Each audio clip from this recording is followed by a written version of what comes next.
les massacres à la Rouette en 52, qu'est-ce que vous voulez? Quelle est votre recherche? Quel est votre questionnement? Faire de l'histoire, c'est se poser des questions. C'est pas accumuler des archives. Vous savez, vous les prenez, puis copier-coller, Internet, hein, puis pas en voiture, on fait comme ça l'histoire. Non. L'histoire, c'est les questions qu'on se pose. Dans les questions qu'on se pose, c'est quels sont les silences, les trous de mémoire, et à partir du recoupement qu'on peut avoir entre les témoignages oraux, les archives d'État, les archives privées et les archives militantes, vous pouvez reconstruire ou construire un récit historique. Par exemple, quand j'ai fait ma première thèse sur Messalé en 78, 74, 78, ou mon dictionnaire biographique, je me suis appuyé sur quoi? Sur des archives d'État de surveillance que j'ai pu consulter à Aix-en-Provence, des archives de surveillance des indigènes que personne n'avait jamais vues, que j'ai vues. Ensuite, évidemment, je les ai confrontés à des témoignages d'acteurs qui étaient encore à l'époque vivants, bien sûr, c'est très important. Pour ça, d'ailleurs, je vous recommande de regarder le film que j'ai fait qui s'appelle L'indépendance aux deux visages, qui est un film que vous pouvez voir sur mon site, où j'ai interviewé 10 acteurs de la révolution algérienne.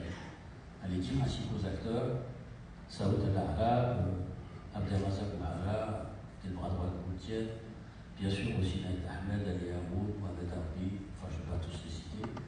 Je les ai interrogés, c'est un film qui dure 4 heures, hein, que vous pouvez voir sur mon site. Et donc il y a la parole des acteurs. Et puis il y a les archives militantes.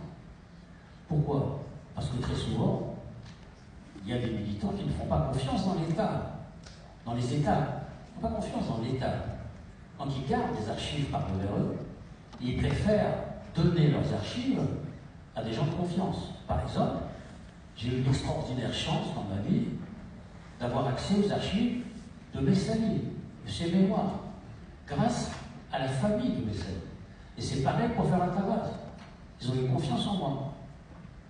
Ils n'ont pas donné leurs archives, et c'est toujours un sujet de dispute, ils n'ont pas donné leurs archives à l'État algérien. La famille de Messalé a gardé les archives. Et il m'en a communiqué une partie. Parce qu'à l'époque, étant militant trotskiste, je parle des années 70, eh bien, ils avaient confiance en moi du point de vue de l'utilisation que je pouvais faire du récit historique et politique, parce que chaque récit historique contient une part de subjectivité politique. Ça n'existe pas, les récits historiques en soi, comme ça. Encore faut-il un point de vue, une question. Moi, mon point de vue, c'était à la fois un point de vue de type anticolonial et un point de vue qui visait à restituer la complexité de l'histoire du nationalisme algérien. On parle des années 70-80. J'ai appliqué la même méthode pour ce qui concerne la France lorsque j'ai fait la biographie de François Mitterrand. François Mitterrand et la guerre d'Algérie. C'est moi qui l'ai fait le premier, il y a 20 ans. Et lorsque j'ai eu accès aux archives de la chancellerie, lorsqu'il était garde des Sceaux, et là, qu'est-ce que j'ai vu? Eh bien, que François Mitterrand avait donné son accord pour que 45 Algériens soient guillotinés. C'est moi qui ai trouvé ça, c'est personne d'autre. Je ne sais pas qui, voilà. Parce que je me suis posé cette question sur François Mitterrand bien avant. Et je cherchais la façon, le moyen, l'angle de pouvoir un jour poser la question. Parce que je m'étais posé la question dans les années 80, à partir d'une affaire qui s'appelait l'affaire Yvetot, qui était un militant communiste qui avait été guillotiné en 1957. Et à partir de cette question-là, j'ai commencé à remonter. Ça m'a pris 20 ans. C'est très très long, hein. Le temps de la recherche historique et de la découverte des archives, et pas simplement de la découverte des archives, mais de la mise en archives historiques, ça prend beaucoup de temps. C'est pas le temps médiatique. Donc, je me suis posé cette question, dans le fond, pourquoi est-ce qu'il y avait, disons, cette connaissance sur Yvetot et pas sur les militants algériens, qui avaient été à la même époque guillotinés?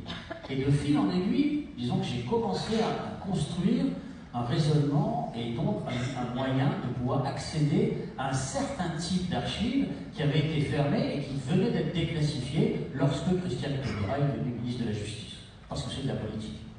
Et qu'en l'occurrence, j'ai pu avoir accès aux archives de l'armée lorsque Louis Jox, Pierre Jox, son fils, voilà, mais qui est tombant dans l'histoire, Pierre Jox est devenu ministre de la Défense.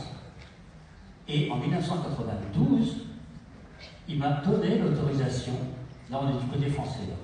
Il m'a donné l'autorisation, disons, de regarder les archives, de commencer à regarder les premières archives de l'armée déclassifiées.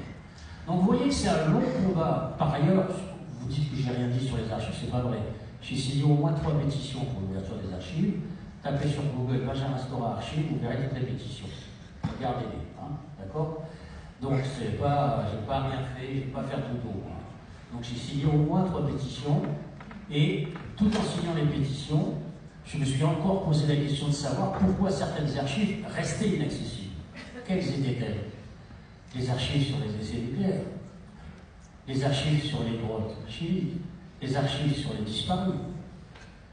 Ce sont encore des questions qu'on ne se posait pas il y a 30 ans, par exemple.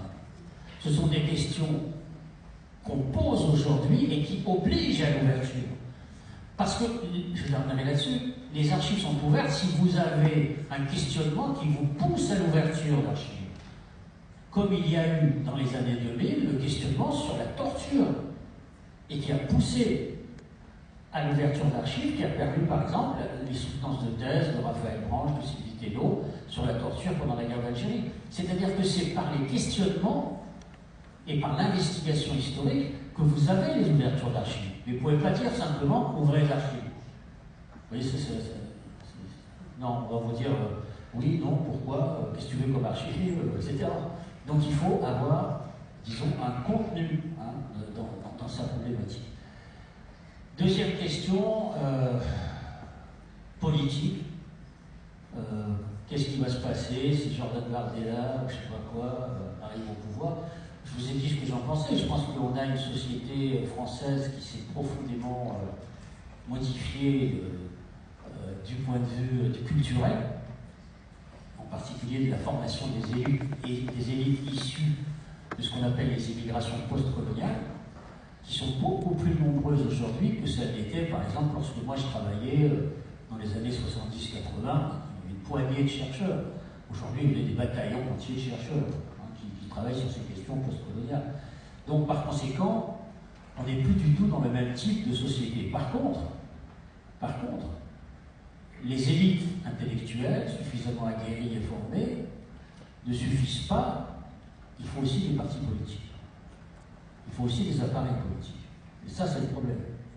Le problème, disons, de la faiblesse des appareils politiques en France, à gauche, tout le monde le sait, je ne vais pas m'attarder sur cette question, mais disons qu'à droite aussi, c'est un problème. C'est l'effondrement du parti gaulliste.